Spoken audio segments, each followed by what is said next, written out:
आज देखेंगे जब राज्य विधानमंडल, किसी राज्य में किस प्रकार से विधानमंडल का गठन होता है, किस प्रकार से विधानमंडल कार्य करता है, उसके गठन की क्या क्या प्रक्रिया है, उसकी शक्तियाँ क्या क्या हैं, सारे चीज़ देखेंगे। सबसे पहले यूपी का देखें या किसी का भी देखें तो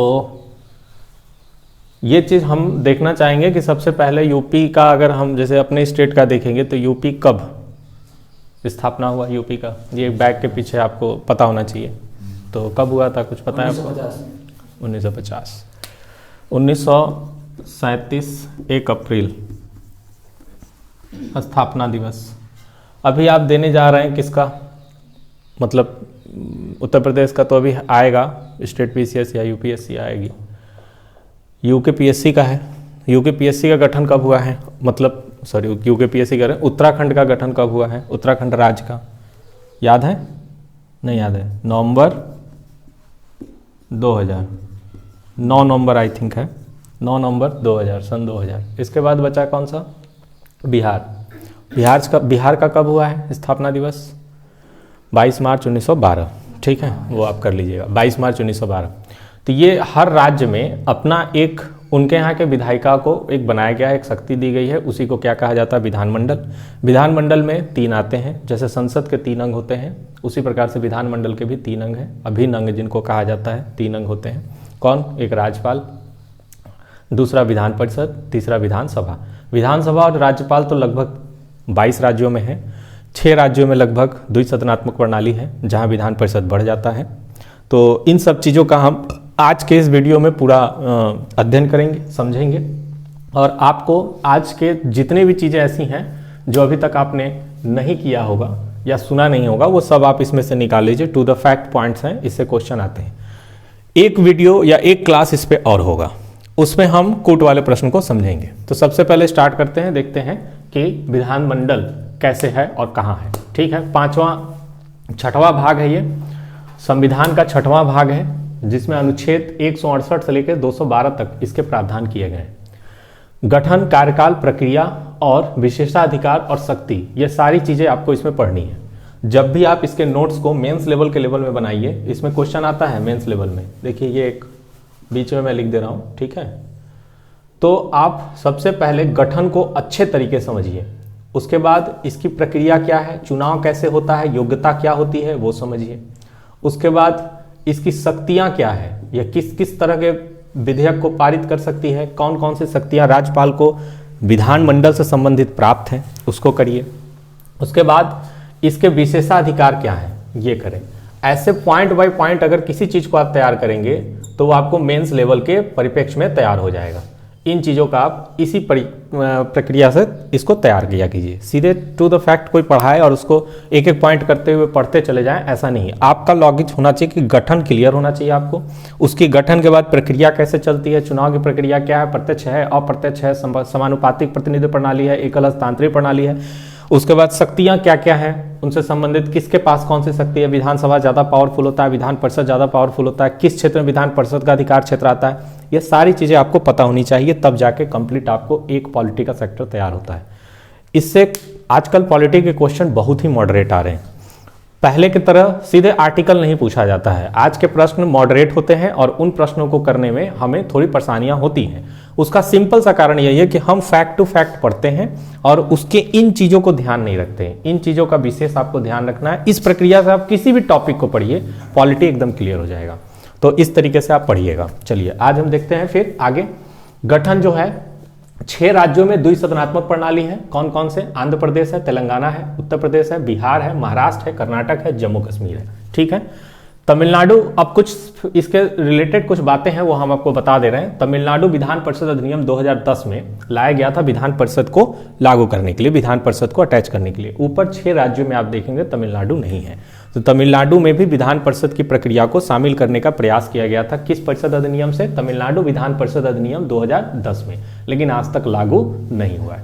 आंध्र प्रदेश विधान परिषद अधिनियम 2005 लागू हुआ, जो आज भी है, आपको ऊपर मैंने दिखाया। आंध्र प्रदेश, अरुणाचल प्रदेश का मतलब नहीं है, आंध्र प्रदेश मतलब है। आंध्र प्रदेश में जो विधान परिषद का अटैचमेंट किया गया, विधानसभा के साथ विधान परिषद का गठन किया गया है, वो कौन से अधिनियम के द्वारा किया गया है? तो याद रखिएगा, आंध्र प्रदेश विधान परिषद अधिनियम 2005। देखिए मॉडरेट प्रश्न में इसी तरह के प्रश्न आते हैं कि किसी का भी पूछ सकता है, आप इसके लिए निश्चिंत रहें। 1956 में 7वें संविधान संशोधन में एमपी के लिए भी, मध्य प्रदेश के लिए भी ये उपबंध लाया गया था कि वहां भी क्या करेंगे, हम विधान परिषद का गठन करेंगे, लेकिन आज तक अभी नहीं हुआ है। ऊपर आप मिला लीजिए, मध्य प्रदेश आप में नहीं है। 22 राज्यों में एक सदनीय व्यवस्था है, ठीक है। अच्छा, ये क्यों करते हैं लोग, मतलब कि ऐसा क्यों होता है कि कहीं कहीं द्विसदनात्मक प्रणाली है, कहीं एक सदनात्मक प्रणाली है, क्या इसके पीछे लॉजिक है? तो इसके पीछे दो प्रकार के लॉजिक हैं। कोई भी राज्य अपने यहाँ विधान परिषद और विधानसभा दोनों करे या एक करे, इसके पीछे उनका एक तर्क होता है, ठीक है। दो तर्क होते हैं, मुख्य रूप से एक तर्क है जो संविधान में भी उसका वर्णन है, अभी हम आपको दिखाते हैं कैसे कैसे है। कुछ उसमें प्रावधान ऐसे हैं, जैसे आंध्र प्रदेश जो अभी आपने देखा है, 1957 में सबसे पहली बार विधान परिषद गठन का यहां पर स्टार्टिंग किया गया, विधान परिषद का गठन किया गया 1957 में, ठीक है। उसके बाद 1985 में आंध्र प्रदेश में समाप्त कर दिया गया। ध्यान समझ लीजिए, आज भी आंध्र प्रदेश है आप में, लेकिन इसके पीछे की हम आपको हिस्ट्री बता रहे हैं, आप समझ पाए कि कैसे कोई राज्य अपने यहाँ विधान परिषद का गठन करता है और या तो केवल विधानसभा रखता है, क्यों रखता है, उसके पीछे तर्क क्या है, वो हम आपको समझा रहे हैं। मे बी अगर आप कभी सक्सेस हो के इंटरव्यू में गए तो आपसे ये प्रश्न पूछा जा सकता है कि इसके पीछे लॉजिक क्या होती है, विधानमंडल या वहाँ की विधायिका की क्या मंशा होती है, उनकी स्थिति क्या होती है कि वो अपने यहाँ विधान परिषद का सिफारिश कर सकते हैं गठन के लिए और चाहे तो नहीं कर सकते हैं, इसके पीछे लॉजिक क्या है। तो आप समझ लीजिए 1957 में आंध्र प्रदेश में सबसे पहली बार विधान परिषद का गठन हुआ था। विधान परिषद का गठन हुआ और 1985 में उसको समाप्त कर दिया गया, ठीक है। उसके बाद फिर से 2007 में विधान परिषद का आंध्र प्रदेश में गठन करके लागू किया गया 2005 अधिनियम के द्वारा।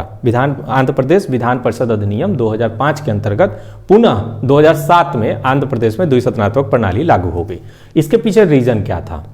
रीजन ये था 1957 में जब इसको लागू किया गया और 1985 में हटाया गया, तो ये कि एक और सदन हमारा बढ़ जाता है, जैसे विधानसभा के साथ एक और सदन बढ़ जाता है विधान परिषद, उसके सारे कार्रवाई, उसके सारे संचालन, सभी चीजों का एक लेखा जोखा तैयार करना होता है। उसके लिए एक अलग प्रॉपर वे में एक व्यवस्था बनानी पड़ती है, एक प्लानिंग करनी पड़ती है, उसके लिए एक टीम बनानी पड़ती है, सभी प्रकार की सुविधाएं आपको उपलब्ध करानी पड़ेगी, क्योंकि विधायिका एक पावरफुल शक्ति वाला एक सदन वो बन जाता है, जिसमें आपके कुछ आय से संबंधित खर्चीले प्रावधान भी आते हैं।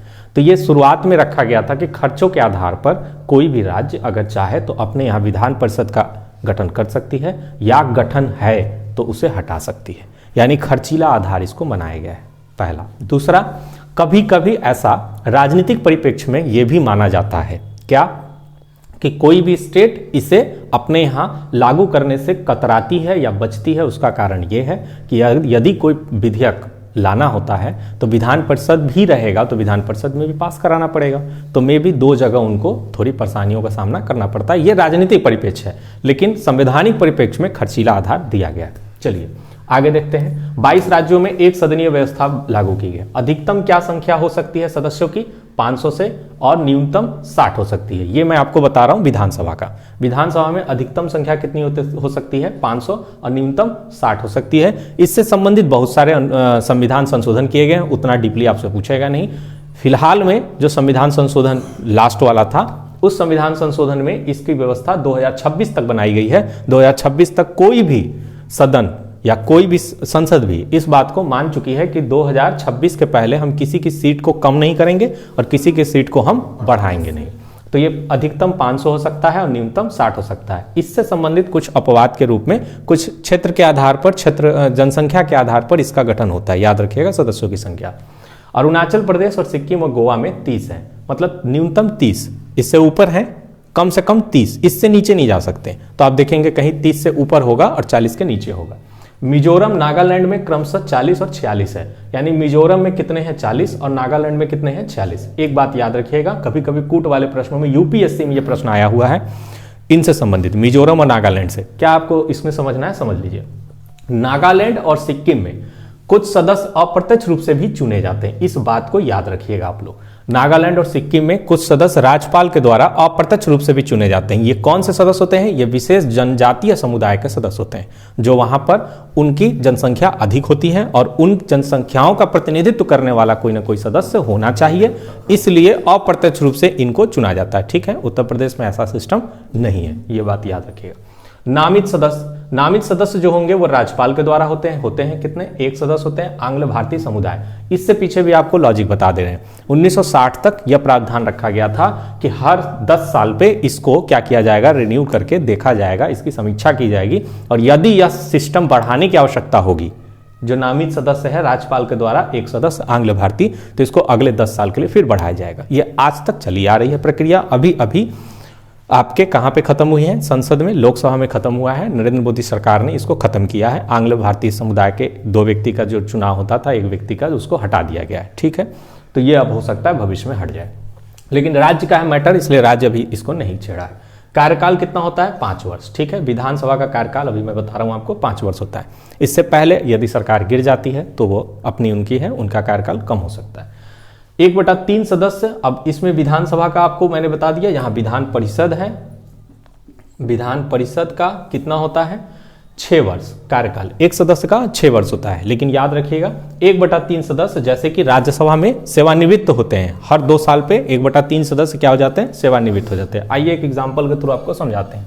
मान लीजिए कि कोई एक व्यक्ति है जो 2012 में क्या हुआ, विधान परिषद ही आपको समझा रहे तो विधान परिषद ही ले लीजिए, ऐसे राज्यसभा में भी समझाए हैं ये बात हम।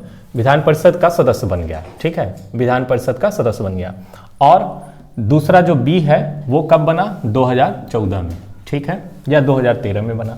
फिर सी है वो 2014 में बना। तो आप देखिए इसी तरीके का आंकड़ा लेते हुए एक हम 2018 तक आ जाएंगे, और 2018 में ये जो ए वाला व्यक्ति है ये हट जाएगा, ठीक, अगले 2 साल बाद ये हटेगा। इस तरह से 1/3 सदस्य हर 2 साल पे सेवानिवृत्त होते रहते हैं और उनके स्थान पे चुने जाते हैं। तो ये प्रक्रिया आपके विधान परिषद का है। अब इन 6 वर्ष का कार्यकाल मुख्य रूप से आप देखेंगे तो इसको 2018 तक आते आते 6 वर्ष लग जाता है, ठीक है। अब देखते हैं ये परिषद का गठन सबसे मुख्य है। मैंने अभी तक तो कहीं नहीं देखा है कि इन चीजों को बड़ी अच्छे से डिस्क्राइब किया गया हो। राज्यसभा के सदस्य कैसे चुने जाते हैं यह भी बहुत सारे लोगों के मन में कंफ्यूजन होता है। लोकसभा के तो बहुत अच्छे तरीके से, कारण उसका यह है कि लोकसभा में हम क्या करते हैं, चुनते हैं, प्रत्यक्ष रूप से चुनते हैं, लेकिन राज्यसभा में अप्रत्यक्ष रूप से चुना जाता है। विधान परिषद में सदस्य अप्रत्यक्ष रूप से चुने जाते हैं। तो हमें जब अप्रत्यक्ष रूप से आधा से ज्यादा पढ़ने वाले पॉलिटी के सेक्टर जिनका पहले से बैकग्राउंड में आर्ट्स के स्टूडेंट नहीं रहते हैं या उनका बैकग्राउंड में वो पॉलिटी नहीं पढ़े रहते अपने एजुकेशन एकेडमिक एजुकेशन क्वालिफिकेशन में, अगर उन्होंने नहीं पढ़ा, साइंस बैकग्राउंड के हैं या आईटी सेक्टर के हैं, तो ज़्यादातर स्टूडेंटों को ये चीज़ें समझने में दिक्कत होती है कि प्रत्यक्ष और अप्रत्यक्ष चुनाव वाली जो प्रक्रिया है उसमें क्या प्रॉब्लम होती है।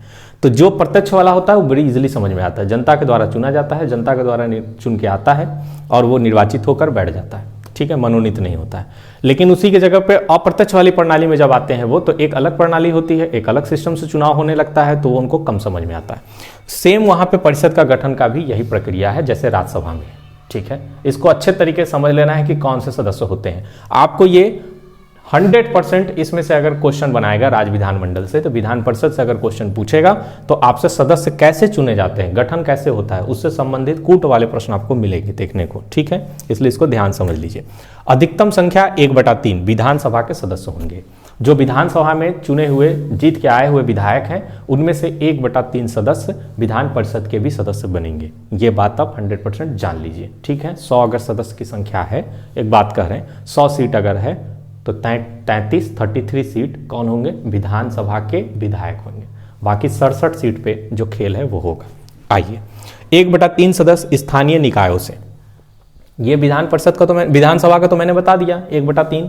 उसके बाद जो बचे वो कहां से आ रहे हैं, 1/3 सदस्य स्थानीय निकाय। स्थानीय निकाय का मतलब समझ रहे हैं कौन कौन से, नगर पालिका जहां पे मेयर का चुनाव होता है, नगर पालिका, जिला बोर्ड, इन सब जगहों से।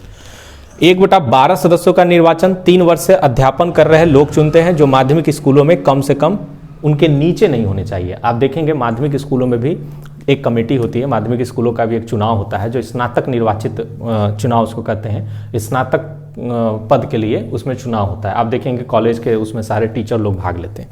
तो वहाँ से 1/12 सदस्यों का निर्वाचन 3 वर्ष के अध्यापन करने के लिए चुना जाता है। चौथा 1/12 सदस्य निर्वाचन के 3 वर्ष के अध्यापन हो गए ये वाले। 1/12 सदस्यों को राज्य में रह रहे 3 वर्ष से स्नातक निर्वाचित, जो इसमें स्नातक निर्वाचित का मतलब वही है माध्यमिक स्कूलों में जो अध्यापक होते हैं, डिग्री कॉलेज के जो अध्यापक होते हैं, डिग्री कॉलेज के जो कॉलेजें होती हैं, यूनिवर्सिटियाँ होती हैं, उन सब में मिला के सारे प्रोफेसरों के एक ग्रुप का एक अध्यक्ष बनता है, उसके सदस्य बनते हैं, अध्यक्ष बनते हैं। जैसे जिला परिषद होता है सेम उसी तरह उनमें से 1/12 सदस्य। ठीक, फिर माध्यमिक स्कूल आप समझ रहे हैं 6 से 12 तक हो गए।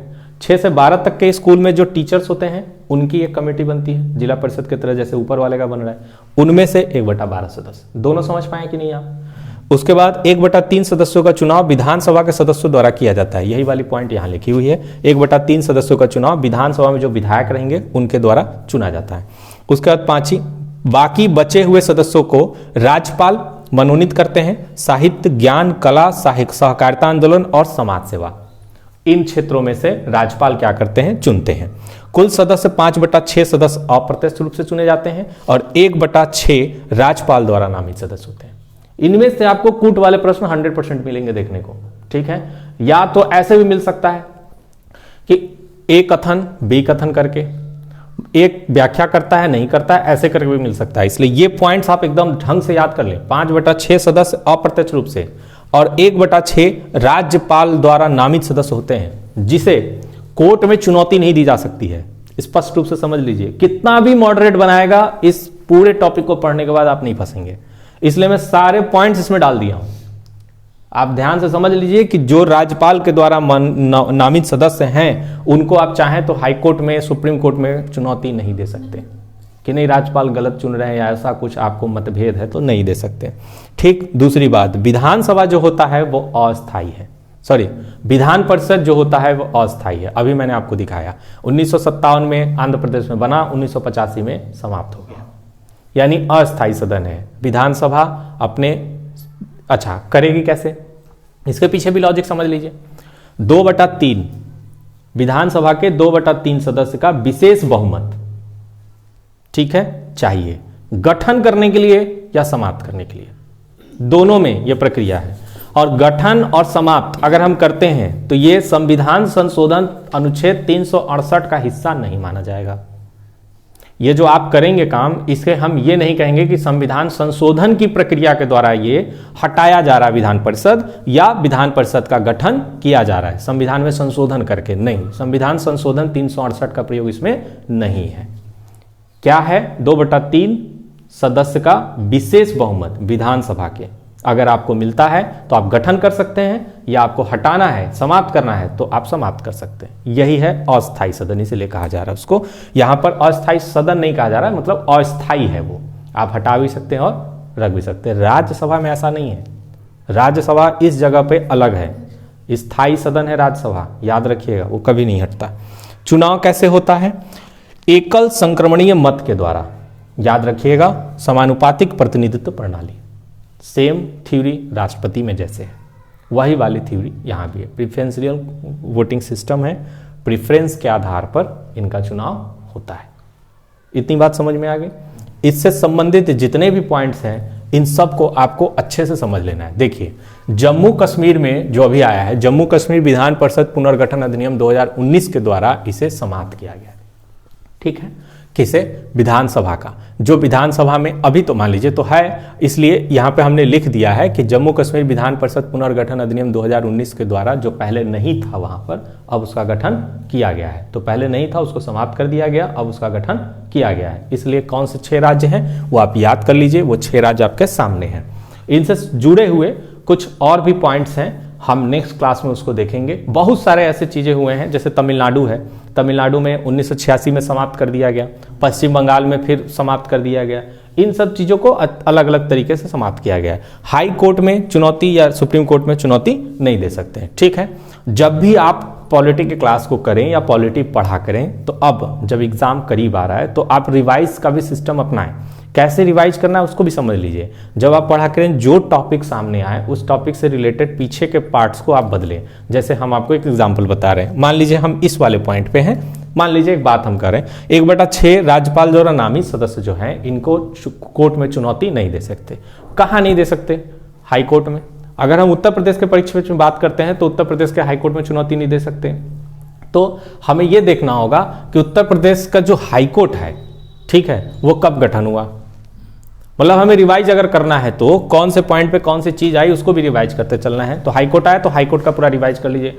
तो हाई कोर्ट का सबसे पहले कब गठन हुआ? तो 1966 में, 1866 में हुआ। 1866 में आगरा में बना। आगरा में बनने के बाद सबसे ओल्डेस्ट है, आपको पता ही होगा, इलाहाबाद प्रयागराज हाई कोर्ट। फिर 69 में 3 साल बाद उसको प्रयागराज स्थानांतरित किया गया, ठीक है। 17 मार्च 1866 में आगरा में बना। तो इस तरह से रिवाइज करते हुए चलें कि हाई कोर्ट से संबंधित प्रश्न आ जाएगा तो हाई कोर्ट कर लेंगे। मतलब ऐसा नहीं कि केवल एक चीज पढ़ रहे हैं तो उसी को पढ़ेंगे, ऐसे नहीं निकलता, ठीक है। इसके लिए आपको सब कुछ रिवाइज करते चलना होगा, तो आपका ये कंप्लेन नहीं होगा कि सर एक तरफ से पढ़ते जाते हैं एक तरफ से भूलते जाते हैं, ये कंप्लेन आपका नहीं होगा। इसलिए इस तरीके से इसको करिए, ठीक है। अभी फिलहाल में कौन है आपके हाई कोर्ट के, ये सब भी करंट अफेयर का है, हाई कोर्ट के चीफ जस्टिस कौन है तो वो आपको भी याद करना, राजेश बिंदल है। इन चीज़ों को आप इस तरह से याद करते हुए चलिए तो आप ढंग से इसको कर पाएंगे। इस तरीके से इसको आप कर लीजिए, राज्य विधानमंडल, ठीक है। इसके आगे के जब हम वीडियोस चलेंगे तो हम देखेंगे कौन से 2 पॉइंट्स, सबसे महत्वपूर्ण 2 पॉइंट, एक योग्यता क्या होनी चाहिए और एक अयोग्यता, कब उनको हटाया जा सकता है, कैसी प्रक्रिया है। इससे भी कूट वाले प्रश्न आते हैं। इस तरीके के चीज़ों को टोटल करते हुए इसका एक अच्छे तरीके से नोट्स भी बना लीजिए और राज्य विधानमंडल पूरा कंप्लीट करिए।